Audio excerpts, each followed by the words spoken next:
the role of language was mentioned before, if you remember.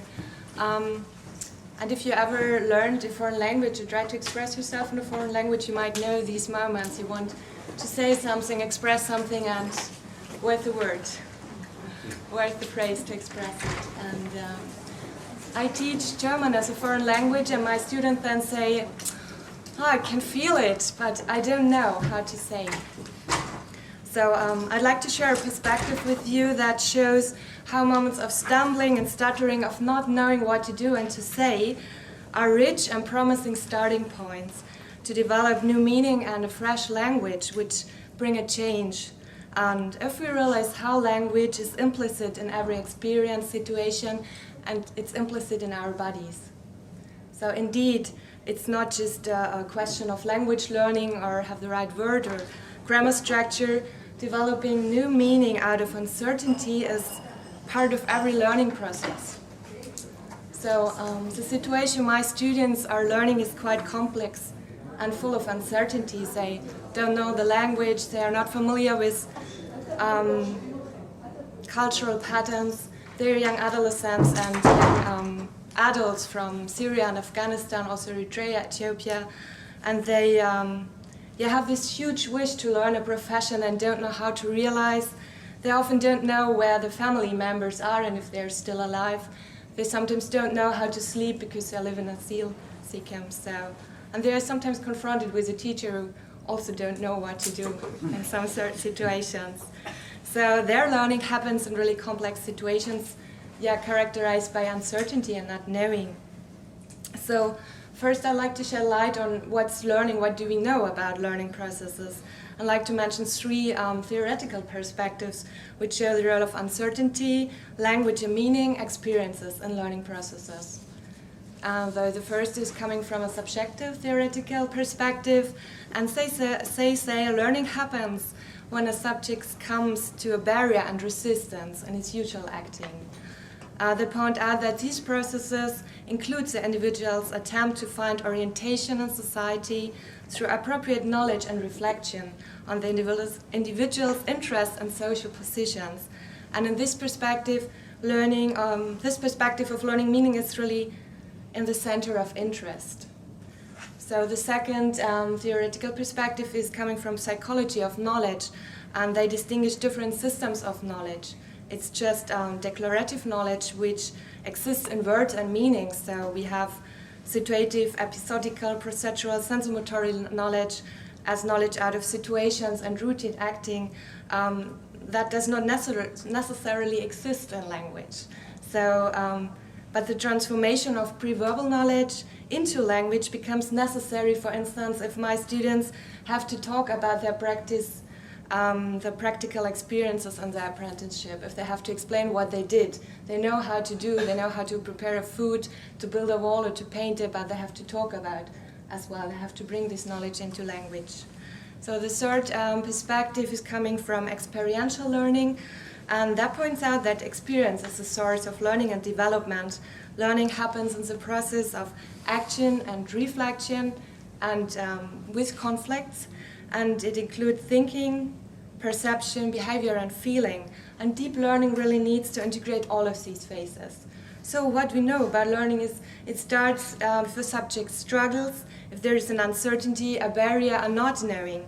And learning is a process which deals with the complexity of situations. Learning causes change and transformation, and it is based on language and meaning. Yeah, I want to go back to this moment of struggling, searching for words. So let's focus on these moments of stucking and stumbling, these fuzzy and murky moments when one struggles for words to express something. But you feel something matters in a way that can't be expressed yet. These moments can be starting points and lead to surprisingly new steps and fresh meaning, which brings the whole situation forward. There's a philosopher and psychotherapist, he's called again T. Chandlin, and he's really sort of in love with these moments. And he has shown with his research that the one factor that seems to matter most is an awareness to the present experience, situation, and to a bodily resonance. He calls this bodily resonance a felt sense. A felt sense can be defined as the sensing of the implicit complexity of a whole situation.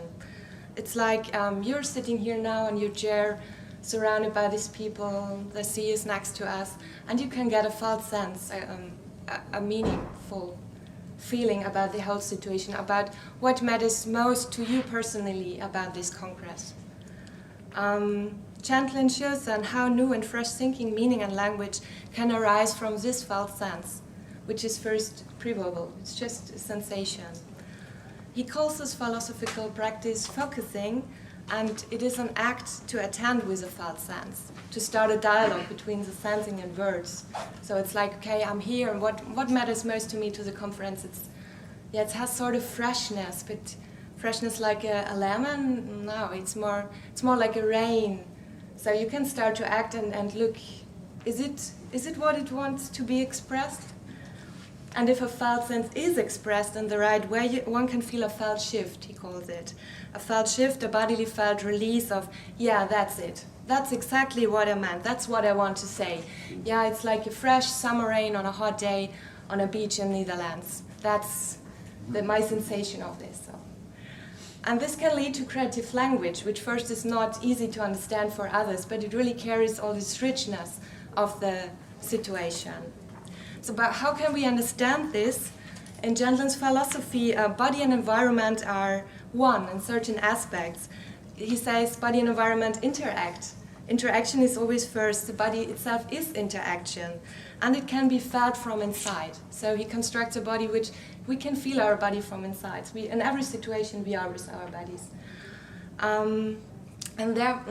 Because of this, language is also implicit in any experience. You know, we do something, language is somehow implicit, also we don't say it. And therefore language is also implicit in our bodies. Language is not determining us, it's not a determination relation. Language is implicit as the ability to form sentences from this experienced felt sense. So we have the ability to create sentences out of this, to give it a logical structure, what feels meaningful. And Chandlin says language occurs from the implicit. And if this happens, it brings a change, a carrying forward. So it's like if you sense a situation, maybe there's hunger implicit already and eating somehow. And if eating occurs later, soon, yeah, it will change the situation. And it makes a difference if you will eat an apple or a steak. This will change the implicit, always implicit in this situation. And so this way it's with language. Based on Chandlin's work, Donate Scholler describes the technique close talking. Close talking is a mode of talking that does not detach from the specific way the situation is felt at the moment. It does not jump to interpretations or conclusions. Instead, it stays carefully close to the felt texture of an issue, a situation, or problem. It is a speaking from instead of a speaking about an experiential process. It means always to go back and sense what has changed. If I can call it a fresh summer rain, it's like that. It changed something in my felt sense. If one developed logical it means to attend the bodily response and then go back to speak from it. So this back and forth movements leads one to notice how the process creates subtle experiential contrasts as felt sensing.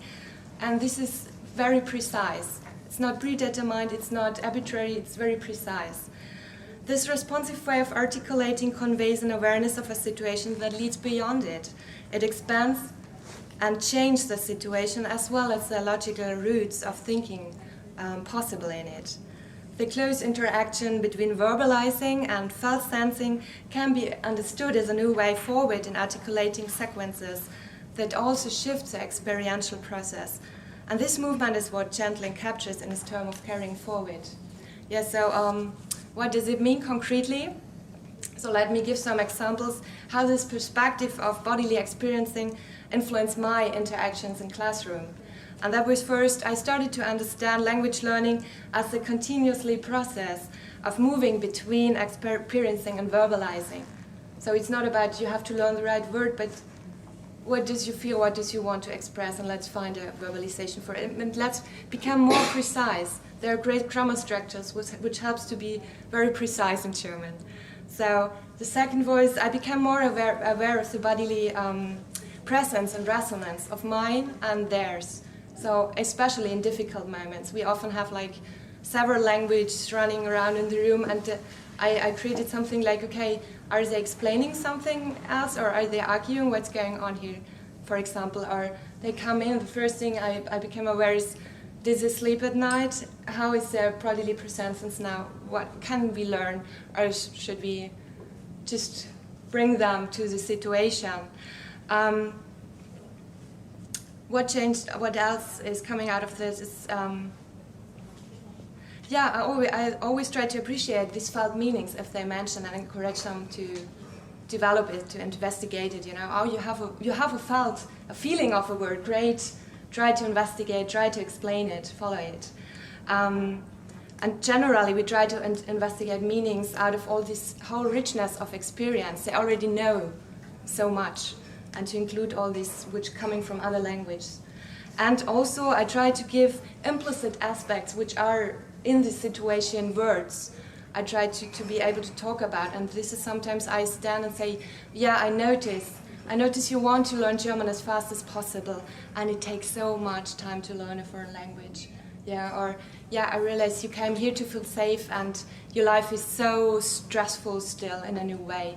So just it has a place to be said here, and this changed the situation. So. Yeah, so what can we do if we don't know what to do? So my suggestion would be you could try to slow down, to become aware of your felt sense in a situation, to an issue, a problem. You could try to speak from it, practice close talking, find symbolizations for it. Yeah, and so become a language developer in whatever language. So. Yeah, and just be curious about all that occurs out of it, because it can really be surprising. Can you put some examples of close talking? Yeah, this is, well, come to my workshop. It is if you're right here and you try to feel yourself from inside and to get a sensation of what's going on here. You're in this situation, sitting in your cushion, surrounded by people with all these thoughts and new influences.